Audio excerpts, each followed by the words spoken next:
Assalamualaikum, apa khabar semua? Berjumpa kita lagi dalam kelas Bahasa Melayu tahun 1.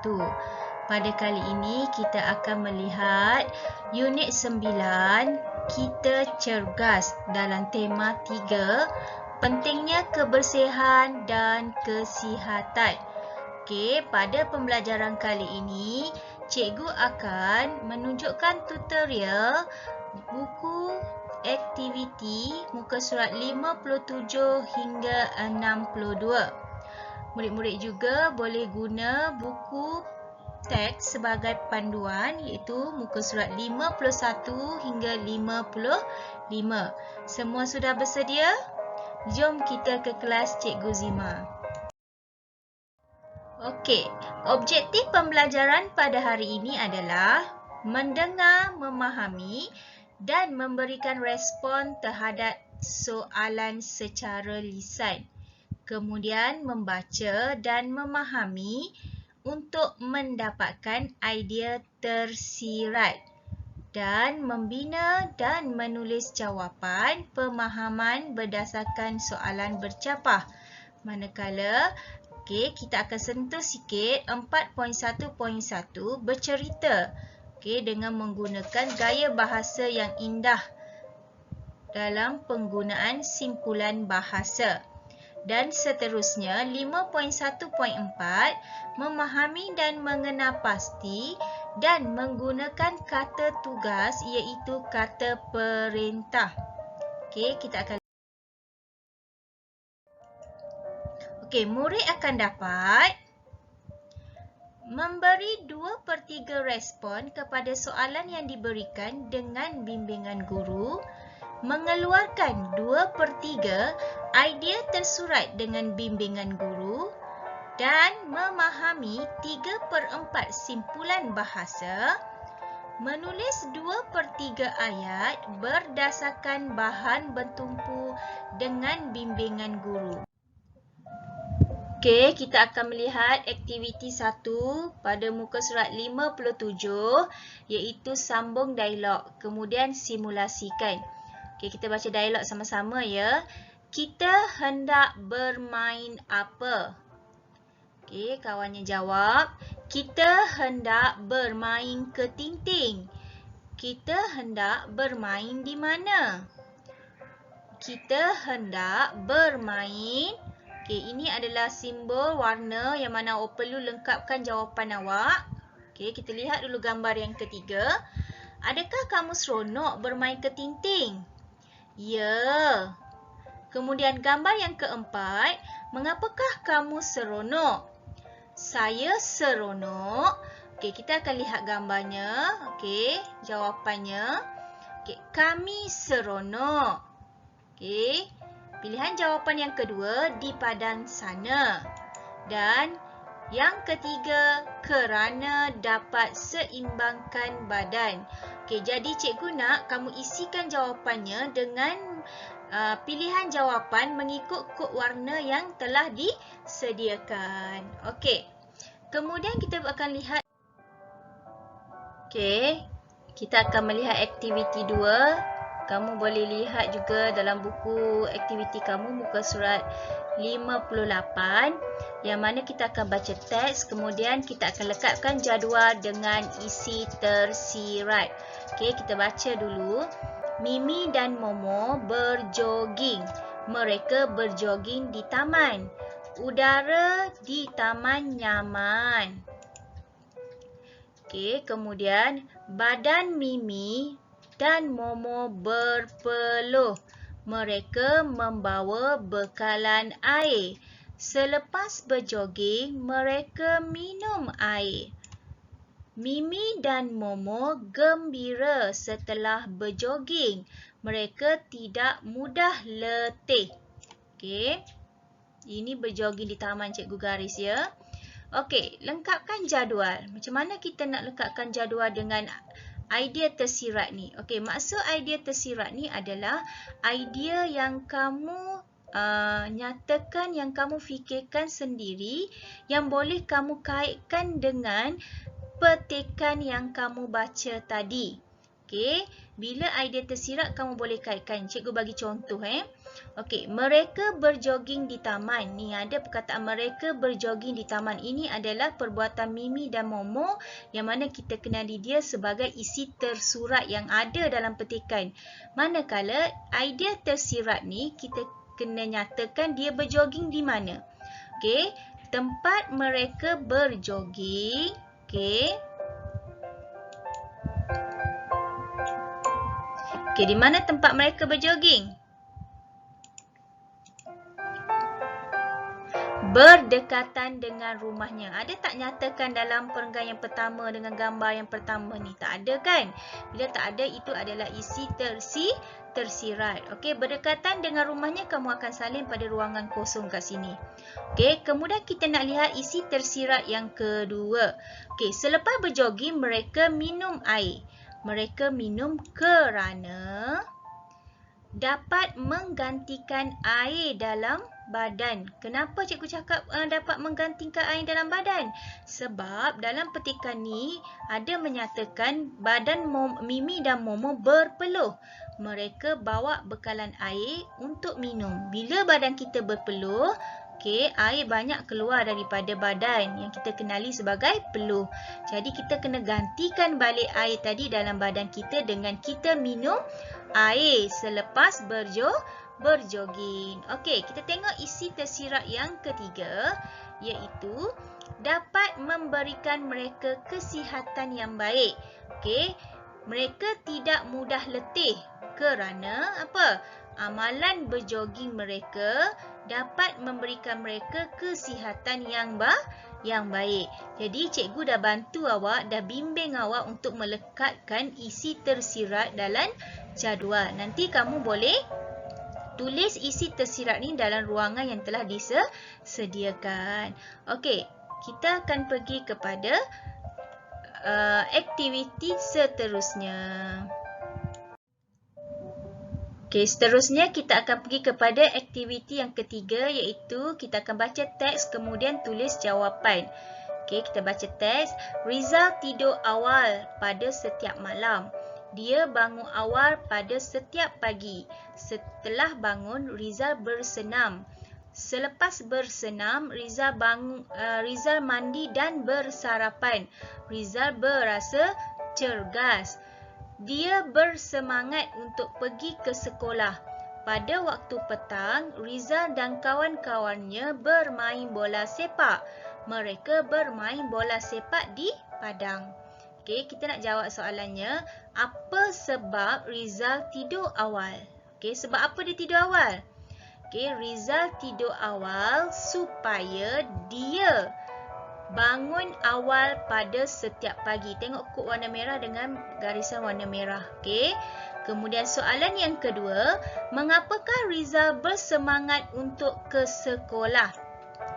Kenapa dia bersemangat? Kerana dia berasa cergas setelah mandi dan bersarapan. Okey. Ataupun boleh buat juga jawapan dia kerana dia berasa cergas setelah bersenam, mandi dan bersarapan. Kamu ambil 3 jawapannya kat situ pun boleh. Okey, kemudian kita pergi kepada soalan yang ketiga. Selain bermain bola, kita boleh bermain apa pada waktu petang? Berikan alasan kamu. Okey, selain daripada bermain bola ni, apa lagi yang kita boleh main? Banyak. Boleh main kejar-kejar, boleh main sepak raga, boleh main bola tampar, boleh main badminton. Kamu boleh pilih apa yang kamu boleh main selain daripada bola sepak. Okey, cikgu pilih jawapan cikgu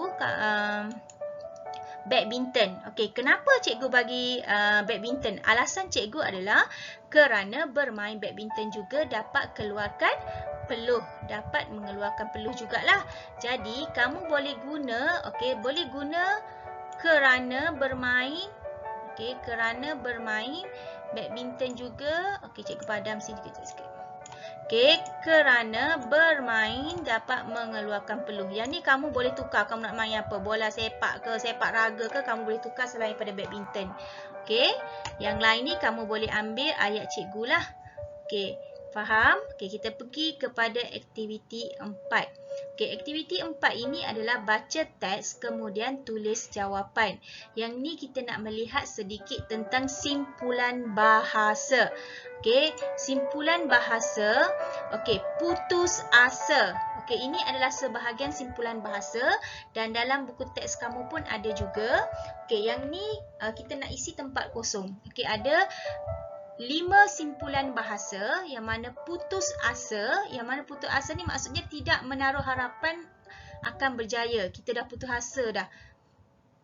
Perut kosong, lapar, baik hati, bersikap baik dan penyayang. Anak tunggal, anak satu-satu, maksudnya dia tak ada adik-beradik lain, satu je, yang tu kita panggil anak tunggal. Suka hati ni perasaan yang seronok.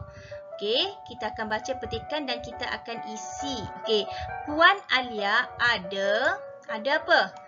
Bernama Fatin. Tengok warna kuning ni. Dia ada anak satu-satunya. Apa anak satu-satunya? Cikgu bagi jatuh jawapan ya, iaitu anak tunggal bernama Fatin.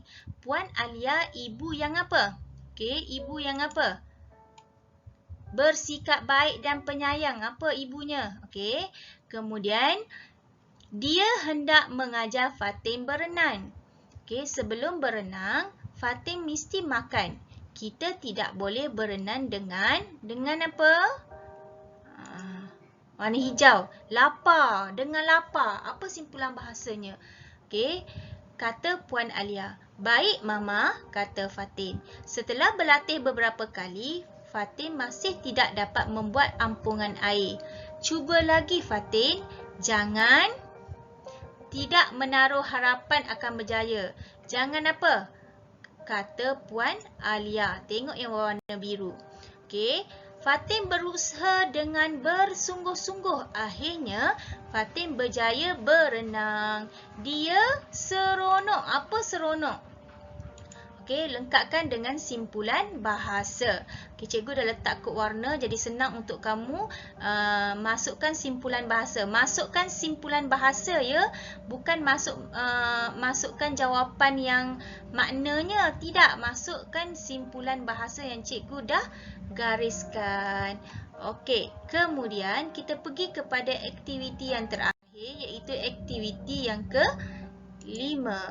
Okey, sebelum tu cikgu nak bagi penerangan sikit tentang aktiviti yang ke-5 ni, yang mana kita akan belajar tentang kata perintah. Okey, apa itu kata perintah?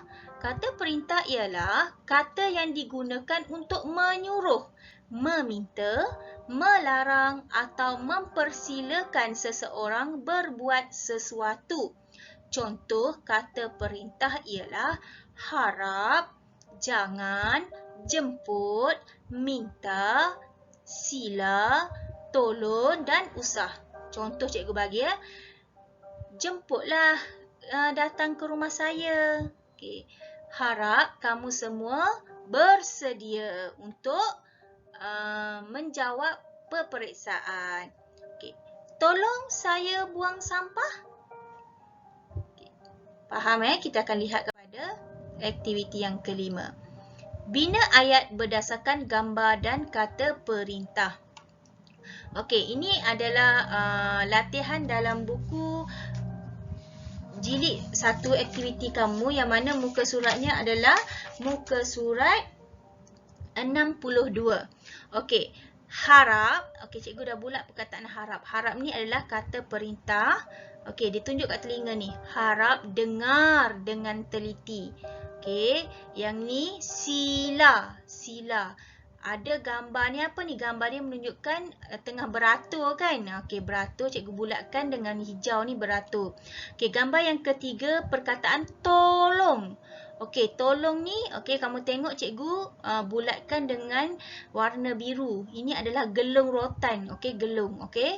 Kemudian gambar yang keempat adalah jangan. Okey, jangan. Cikgu bulatkan di kakinya. Dia tak pakai kasut ketika bermain. Okey, kita akan buat ayat ya. Okey. Dengar dengan teliti. Jadi haraplah. Okey, tengok merah ni. Okey, cikgu dah boldkan dengan warna merah. Dengar. Okey, jadi sini kamu kena tulis haraplah. Harap dengar dengan teliti. Okey, lupa pakai kasut. Gambar yang keberapa? Gambar yang keempat. Lupa pakai kasut. Kamu kena letak apa kat sini? Jangan lupa pakai kasut. Jangan lupa pakai kasut. Kemudian tengok yang ketiga. Okey, warna hijau. Okey, cari gelung yang warna hijau. Okey, beratur dengan lurus. Okey, mana beratur dengan lurus? Kamu kena letak kata perintah apa kat sini? Okey, kemudian gambar yang keempat, ayat yang keempat. Okey, cari warna yang warna biru ni. Okey, gelung warna biru ni. Okey, simpan gelung itu. Okey, jadi kamu nak guna kata perintah apa kat situ? Okey, 2 dah cikgu bimbing, 2 lagi cikgu nak kamu tulis sendiri.